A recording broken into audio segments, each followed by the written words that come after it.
Danseuse chez le photographe de Degas, analyse du tableau. La touche de cette œuvre est si fine, si délicate qu'on se croirait en présence d'un pastel. Mais c'est pourtant bien d'une toile qu'il s'agit, qui sera présentée en 1879 à la 4e exposition impressionniste, 28 avenue de l'Opéra. Comme lors des précédentes manifestations, les critiques à l'égard de Degas sont élogieuses, même si certains journalistes restent perplexes.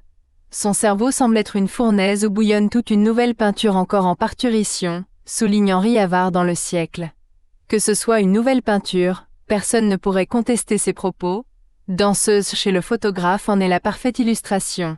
Qui d'autre que Degas aurait pu imaginer un thème semblable, et aurait pu de surcroît l'orchestrer avec cette maestria, prise dans un réseau de verticales et d'horizontales, tournant le dos à une verrière qui laisse deviner des immeubles surmontés de cheminées, une danseuse, les bras levés, a pris la pose.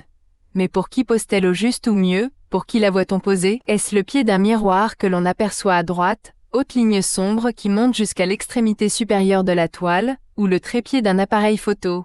La première hypothèse conviendrait mieux. Alors, où se sont cachés le photographe et son matériel?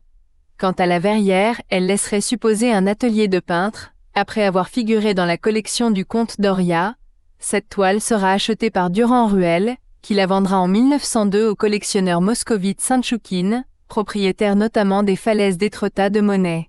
On la retrouve ensuite au musée de peinture occidentale moderne créé à Moscou en 1918, puis au musée Pouchkine à partir de 1948. Superbe clin d'œil de Degas à l'illusion de la création. Cette toile est aussi un hommage à la photographie, passion à laquelle il va s'adonner régulièrement à partir de 1895. Il multiplie alors les portraits de ses amis et de sa famille, laissant ainsi à la postérité d'émouvants témoignages.